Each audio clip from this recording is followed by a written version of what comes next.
it's Donna with Resale Tips and Tales, and today I'm bringing you a tip about scammers.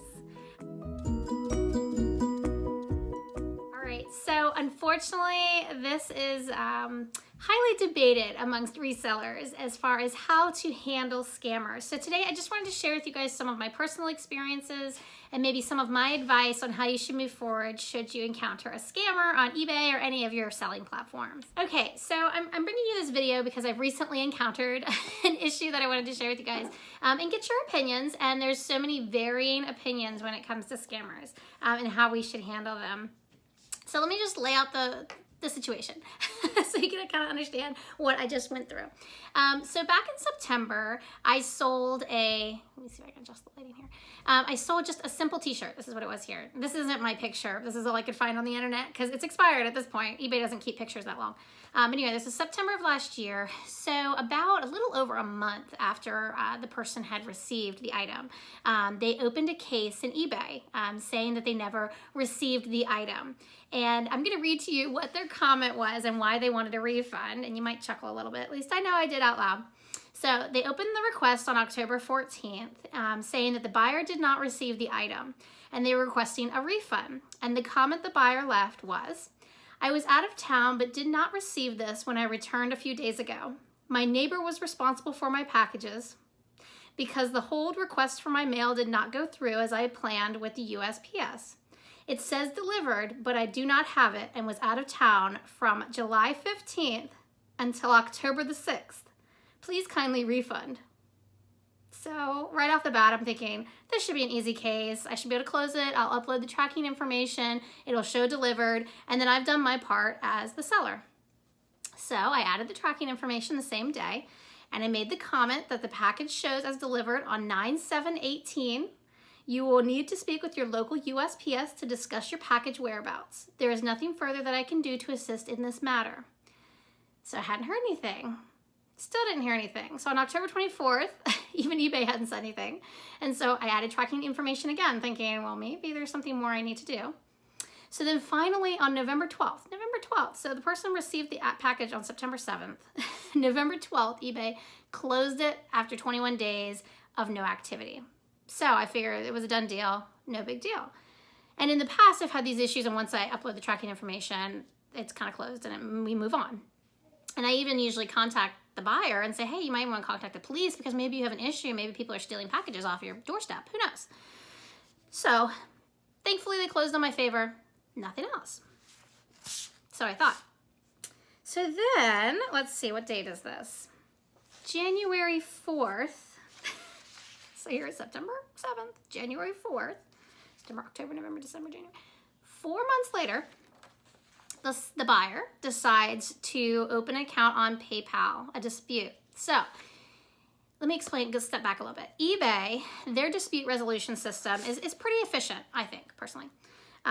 It's 30 days after the actual delivery or the estimated delivery, a buyer can open the claim within that 30 days. Okay, so it can be like item not as described, broken when arrived, didn't receive, that type of thing.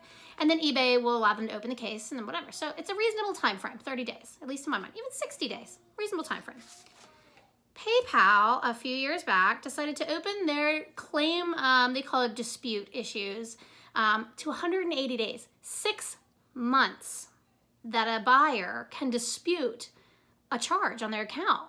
It's crazy, right? So by then you've moved on. Like, you're not gonna have all the information at that point. So anyway, they opened a claim in PayPal, and the reason that they opened the claim, let me see if I can read this here, is because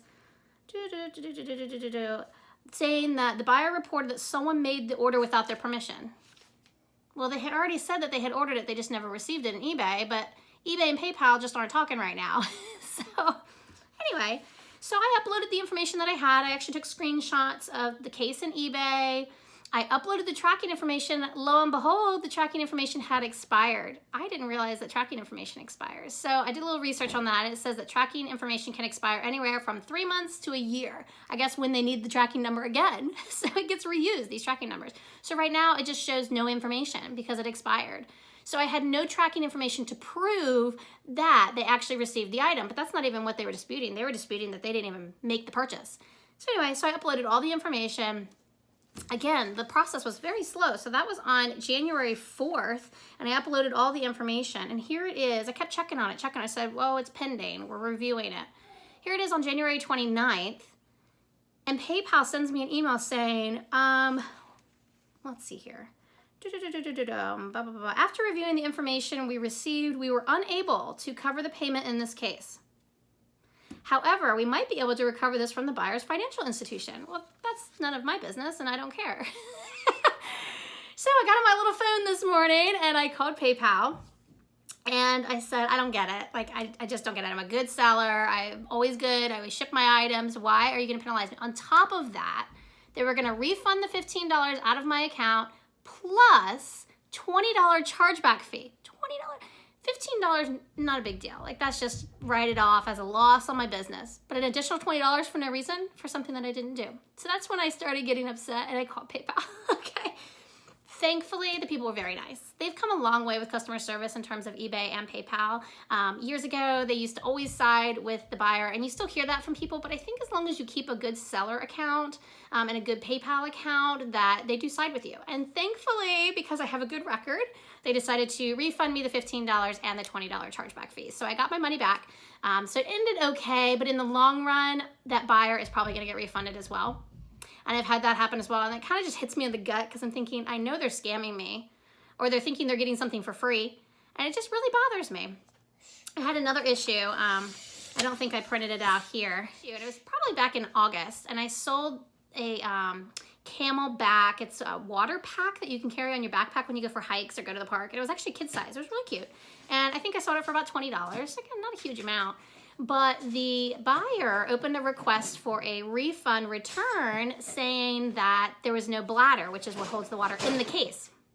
Well, in the listing description, I specifically said, does not include the bladder. So I said, you're more than welcome to return it, but you're gonna have to pay the return fee for shipping, because that's the way I have it set up. I'm not gonna pay for the return shipping when everything was fine on my end. So they contacted and escalated the case to eBay. So I had to talk to eBay at that time, and they decided to not refund it from me, but they gave the guy his money back, and he didn't have to return it. So he got to keep the book bag. He got all of his money back because he didn't read the description. So I didn't really agree with that.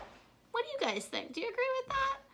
Anyway, now there's some sellers out there that don't push the issue on any of these items. They just hit refund, they refund their money, and maybe that's the way that your business runs. But I'm still a part-time, very small seller.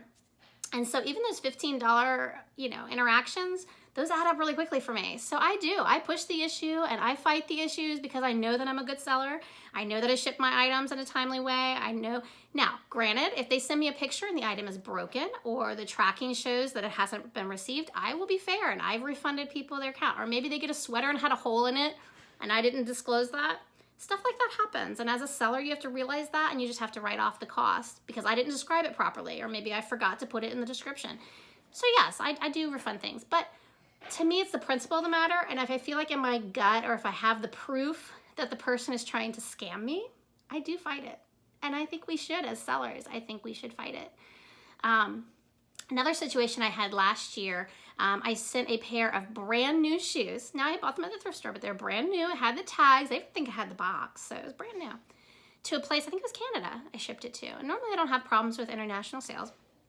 Again, a month later, almost pushing it to the 30 days, they contacted me with pictures of the shoes and how they had completely torn apart on the bottom. Like, looked like they just disintegrated on the bottom. And they said, these shoes didn't hold up. I don't understand. So I really analyzed the pictures, and maybe but the shoes were $40, so that's a significant sale for me.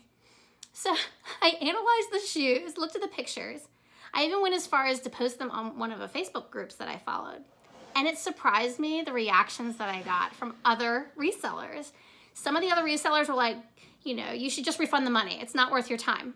That's $40 plus the shipping cost that I paid for them to get there. I have to refund that money too. So to Canada, so I'm looking at probably $60 of refunding somebody, $20 out of my pocket, plus the cost of whatever the shoes were. So I thought, no, I see differences in the shoes. And that was why I pushed the issue, is that they didn't look like my shoes. Like they had an extra mark on them, or I can't even remember the differences in them. I think the stitching was different on one of the shoes, and that's why I was adamant. I'm like, these aren't my shoes. I think this person's trying to scam me. I really did. I thought that, now I have heard with shoes that they can have dry rot. If shoes sit for a long time and they're not used, even if they're new, and you twist them, and that's why I always tell you guys to do the twist test when you're in the stores, they can fall apart, even if they're brand new. And I get that, but these shoes were not dry rotted. Like, I test that on my shoes. So I just really thought it was adamant. So I just sent a simple message back to the buyer, and I said, you know, honestly, I don't feel like these are my shoes. Are you sure you purchased these from me? Because the ones I sent you were brand new. And that's where I left it. And the buyer contacted me back, and they said, yeah, well, I just don't feel like, maybe this is a manufacturer issue. I'll contact the manufacturer and dispute it with them. Thanks for your time. They were very nice. So almost like, I'm gonna try to get the refund because I've broken my own shoes. And I never heard from them again. So if I had just given in and just refunded them their money, I would have been out $60. Whereas in turn, I just nicely responded and I said, hey, maybe this isn't my issue. And they backed off. So, you know, if only they could all be that easy, and I know they're not. Thankfully, I haven't had any massive amount sales that I've had issues with. You know, of course, if it's a large dollar amount, push it as much as you can. What do you have to lose?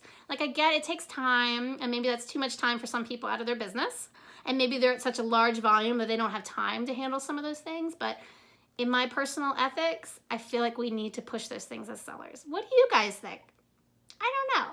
And don't be afraid to call eBay. Don't be afraid to call PayPal. They do have phone numbers. I know we're so used to being on the computer and our phones, but you can talk to real people. And they've gotten so much better, in my opinion, on customer service the last few years. They'll listen to you and they'll give you their opinion or even suggestions. Today, the PayPal person that finally resolved everything and refunded my money, she said, you know, in the future, a helpful suggestion is to take a screenshot of the tracking information if you think it's going to be an issue.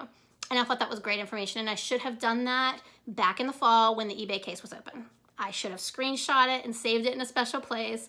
So that would be a suggestion I would give to you guys as well. So if somebody opens a case in eBay and the tracking number is there, screenshot it. It takes 2 seconds. Save it, you know, indicate what it was for. And then that way, should it have happened in PayPal, I could have just uploaded that screenshot and they probably would have sided with me right away. So that's my fault. But we learn as sellers, so don't give up. And if you're a new seller, and you have this issue, maybe it's your first item that you sell and you've got an issue. I've heard that before.